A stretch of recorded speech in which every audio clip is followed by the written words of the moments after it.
Hello friends, welcome to Surya's kitchen. இன்றைக்கி இந்த வீடியோவில் தட்டைப்பயிரோட நம்ம சுரக்காய் போட்டு சூப்பரான தட்டைப்பயிர் புளிக்குழம்பு எப்படி பண்ணுறதாங்க பார்க்க போகிறோம். கண்டிப்பாக இந்த மாதிரி செஞ்சு பாருங்கள், ரொம்ப சூப்பராக இருக்கும். இப்போ வாங்க இந்த குழம்பு நம்ம எப்படி பண்ணுறதுன்னு பார்த்துடலாம். இப்போ இந்த தட்டைப்பயிர் புளிக்குழம்பு செய்கிறதுக்கு ஸ்டவ்வில் ஒரு வாணலி வச்சுட்டு 1 டம்ளர் அளவுக்கு தட்டைப்பயிர் சேர்த்துக்கலாம். சரியாக பார்த்தீங்கன்னா ஒரு 100 கிராம் அளவுக்கு இருக்கும். இப்போ இந்த தட்டைப்பயிரை நல்லா வறுத்து எடுத்துக்கலாம். ஒரு 2லேருந்து 3 நிமிஷம் நல்லா வறுத்துக்கோங்க. பயிர் நல்லா வறுப்பட்டதும் ஸ்டவ் ஆஃப் பண்ணிவிட்டு இந்த பயிர் எடுத்து அப்படியே ஒரு குக்கரில் சேர்த்துட்டு ஒரு தடவை நல்லா கழுவி எடுத்துட்டு பயிர் வேகிறதுக்கு தேவையான அளவுக்கு தண்ணி சேர்த்துக்கோங்க. மூழ்கிற அளவுக்கு தண்ணி சேர்த்தா போதும். தண்ணி சேர்த்துட்டு இது கூட கொஞ்சமாக இதுக்கு தேவையான அளவுக்கு மட்டும் உப்பு சேர்த்துட்டு குக்கரோட மூடி போட்டு மூடி நம்ம ஒரு 3லேருந்து 4 விசில் வரைக்கும் வச்சு எடுத்துக்கலாம். இப்போ இது விசில் வரட்டும், அதுங்களும் நம்ம குழம்புக்கு தேவையான மசாலா ரெடி பண்ணிக்கலாம். அதுக்கு ஸ்டவ்வில் ஒரு வாணலி வச்சுட்டு 2 ஸ்பூன் எண்ணெய் ஊற்றிக்கோங்க. எண்ணெய் சூடானதும் 2 மீடியம் சைஸ் வெங்காயம் கட் பண்ணி சேர்த்துக்கோங்க. பெரிய வெங்காயத்துக்கு பதிலாக நீங்கள் சின்ன வெங்காயம் எடுக்கிறதா இருந்தாலும் எடுத்துக்கலாம். இப்போ இதோட ஒரு 1/2 ஸ்பூன் ஜீரகம் சேர்த்து இந்த வெங்காயத்தை நல்லா வதக்கிக்கலாம். நல்ல கலர் மாதிரி வர அளவுக்கு வதக்கிக்கலாம். வெங்காயம் நல்லா வதங்கி வந்ததும் இதோட நம்ம தக்காளி சேர்த்துக்கலாம். 2 மீடியம் சைஸ் தக்காளி பழம் எடுத்திருக்கேன். ஒருவேளை இந்தளவுக்கு உங்களால் தக்காளி சேர்க்க முடியலைன்னா இதுக்கு பதிலாக நீங்கள் புளியை அதிகமாக சேர்த்துட்டு தக்காளியை குறைச்சி கூட நீங்கள் சேர்த்துக்கலாம். ஒரு தக்காளி அந்த அளவுக்கு கூட நீங்கள் சேர்த்துக்கலாம். நான் 2 மீடியம் சைஸ் அளவுக்கு தக்காளி சேர்த்துருக்கேன். இப்போ தக்காளி நல்லா மசிஞ்சு வர அளவுக்கு நல்லா வதக்கிக்கலாம். தக்காளி இந்த மாதிரி நல்லா மசிஞ்சு வந்ததும் ஸ்டவ் ஆஃப் பண்ணிடுங்க. ஆஃப் பண்ணிவிட்டு இது கூட 2 டேபிள் ஸ்பூன் அளவுக்கு குழம்பு மிளகாத்தூள் சேர்த்துக்கலாம். ஸ்டவ்வை ஆஃப் பண்ணிவிட்டு அந்த சூட்லேயே சேர்த்து கலந்து விட்டுருங்க. இப்போ 2 டேபிள் ஸ்பூன் அளவுக்கு குழம்பு மிளகாய்த்தூள் சேர்த்து இப்போ அந்த சூட்லேயே இதோடு சேர்த்து நல்லா கிளறி விட்டுறலாம். இப்போ இது இருக்கட்டும். இப்போ இதை அரைக்கும் போது இது கூட 2லேருந்து 3 டேபிள் ஸ்பூன் அளவுக்கு தேங்காய் துருவல் சேர்த்துக்கோங்க. சேர்த்துட்டு நல்லா ஆறுனதுக்கப்புறமா மிக்ஸி ஜாருக்கு மாற்றிட்டு கொஞ்சமாக தண்ணி விட்டு நல்லா நைஸான விழுதை அரைச்சி எடுத்து வச்சுக்கோங்க. இப்போ நம்ம வேக வச்சுருந்த அந்த தட்டைப்பயிர் வெந்துருச்சான்னு பார்த்துடலாம். சரியா ஒரு 4 விசிலுக்கு அப்புறமா பாருங்கள், நான் திறந்து பார்க்குறேன். இப்போ இந்த தட்டைப்பயிர் கொஞ்சம் மசிகிற அளவுக்கு நல்லா வெந்திருக்கணும்.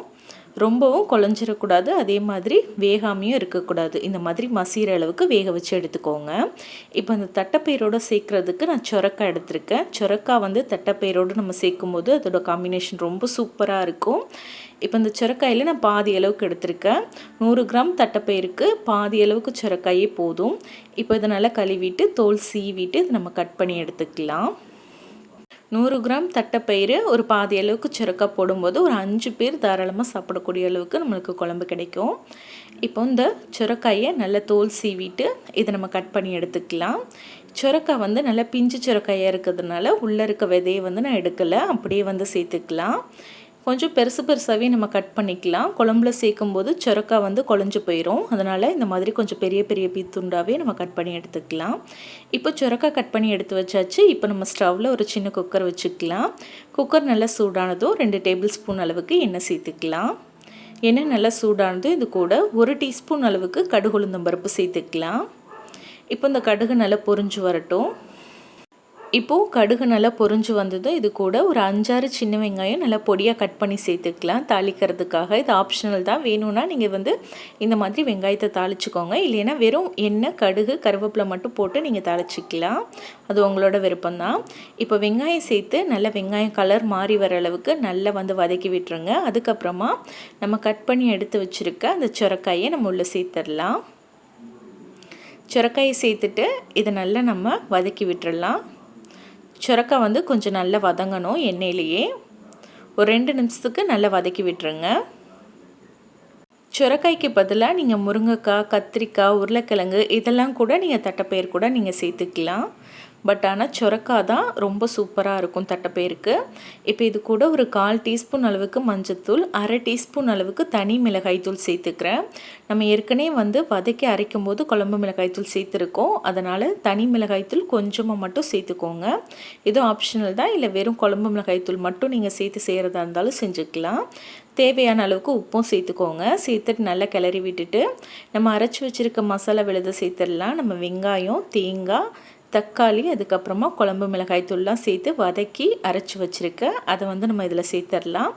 சேர்த்துட்டு தேவையான அளவுக்கு தண்ணியும் சேர்த்துக்கோங்க. நான் அந்த கப்லேயே 1 கப் அளவுக்கு தண்ணி சேர்த்துருக்கேன். நான் இன்றைக்கி குக்கர்லேயே வைக்கிறதுனால தண்ணி வந்து அளவாகவே சேர்த்துக்கோங்க. ஒருவேளை நீங்கள் கடாயில் வைக்கிறீங்கன்னா தண்ணி வந்து நீங்கள் பார்த்து சேர்த்துக்கலாம் எவ்வளோ வேணாலும். குக்கரில் வைக்கும்போது தண்ணி அளவாக சேர்த்துக்கணும். இப்போ நல்லா கலந்து விட்டுட்டு நம்ம தட்டைப்பயிர் வேக வச்சு அந்த தண்ணி இருக்கு இல்லையா, அந்த தண்ணியை இப்போ இதோட நம்ம சேர்த்துக்கலாம். இந்த தண்ணியை நீங்கள் வேஸ்ட்டு பண்ணாமல் நீங்கள் குழம்போடு சேர்க்கும்போது குழம்பு நல்ல டேஸ்ட்டாக இருக்கும். தட்டைப்பயிரை சேர்க்க வேணாம், தட்டைப்பயிரில் இருக்க தண்ணியை மட்டும் சேர்த்துக்கலாம்.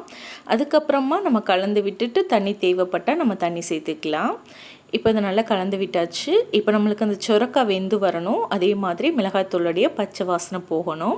மூடி போட்டு ஒரு 4லேருந்து 5 நிமிஷம் நல்லா கொதிக்க வச்சுருங்க. ஒரு 5 நிமிஷம் கொதிச்சதுக்கு அப்புறமா பார்த்திங்கன்னா சுரக்காயும் நல்லா வெந்திருக்கும். ஒரு பாதி வேக்காடு வெந்திருக்கும். அதே மாதிரி குழம்புல இருக்க அந்த குழம்பு மிளகாய்த்தூளுடைய பச்சை வாசனையும் போயிருக்கும். இப்போ இது கூட நம்ம தட்டைப்பயிரை சேர்த்துடலாம். தட்டைப்பயிரை சேர்த்துட்டு நல்லா கிளறி விட்டுருங்க. கிளறி விட்டுட்டு இப்போ இது கூட நான் ஒரு சின்ன நெல்லிக்காய் அளவுக்கு புளியை ஒரு 1/2 கப் அளவுக்கு தண்ணியில் ஊற வச்சு கரைச்சி எடுத்து வச்சுருக்கேன். இப்போ அதை நம்ம உள்ளே சேர்த்துடலாம். புளி தண்ணி வந்து உங்களுடைய புளிப்பு தன்மையை பொறுத்து சேர்த்துக்கோங்க. நாங்கள் வந்து குழம்பு வந்து புளிப்பு அளவாக தான் சேர்ப்போம். அதனால் நான் கொஞ்சமாக தான் புளி சேர்த்துருக்கேன். உங்கள் புளிப்புக்கு ஏற்ற மாதிரி நீங்கள் புளி தண்ணியை கூட்டி குறைச்சி சேர்த்துக்கலாம். இப்போது குழம்புடைய திக்னஸை பார்த்துக்கோங்க. ரொம்ப திக்காக இருந்தால் மட்டும் தண்ணி சேர்த்துக்கோங்க. இப்போது உப்பு வந்து கரெக்டாக இருக்கான்னு செக் பண்ணி பார்த்துக்கோங்க. நம்ம வந்து சுரக்காய் வதக்கும் போது உப்பு சேர்த்துருந்தோம். அதே மாதிரி தட்டைப்பயிர் வேக வைக்கும்போது உப்பு சேர்த்துருந்தோம். அதனால் எனக்கு உப்பு சரியாக இருக்குது. நான் எக்ஸ்ட்ரா உப்பு சேர்க்கலை. இப்போ நம்ம குக்கருடைய மூடியை போட்டு மூடி ஒரு 2 விசில் மட்டும் வச்சுக்குவோம். 2 அல்லது 1 விசில் உங்கள் குக்கருடைய விசில் தன்மையை பொறுத்து நீங்கள் வந்து விசில் வச்சுக்கோங்க. நான் இன்றைக்கி 2 விசில் வச்சு எடுத்திருக்கேன். 2 விசில் வச்சு எடுத்திங்கன்னா சூப்பராக நல்லா மணக்க தட்டைப்பயிரில் சுரக்காய் சேர்த்து புளிக்குழம்பு சூப்பராக ரெடி ஆயிடுச்சு பாருங்கள். ரொம்ப சூப்பராக இருக்கும். நீங்கள் ஒரு டைம் நீங்கள் இதை செஞ்சு பார்த்துட்டு நீங்களே வந்து வீடியோவை தேடி வந்து கமெண்ட் பண்ணுவீங்க. அந்தளவுக்கு ரொம்ப சூப்பராக இருக்கும். கண்டிப்பாக ட்ரை பண்ணி பாருங்கள். ட்ரை பண்ணி பார்த்துட்டு எப்படி வந்ததுன்னு மறக்காமல் கமெண்ட்டில் சொல்லுங்கள். இந்த தட்டைப்பயிர் புளிக்குழம்பு ரெசிபி உங்களுக்கு பிடிச்சிருந்தா லைக் பண்ணி உங்கள் ஃப்ரெண்ட்ஸ் கூட வீடியோவை ஷேர் பண்ணிக்கோங்க. இது வரைக்கும் நீங்கள் நம்ம சேனலை சப்ஸ்கிரைப் பண்ணாமல் பார்த்துக்கிட்டு இருக்கீங்கன்னா மறக்காமல் சப்ஸ்கிரைப் பண்ணிக்கோங்க. இதே போல் நாளைக்கு ஒரு சூப்பரான வீடியோவோடு நான் உங்களை மீட் பண்ணுறேன் ஃப்ரெண்ட்ஸ். தேங்க்யூ. பாய்.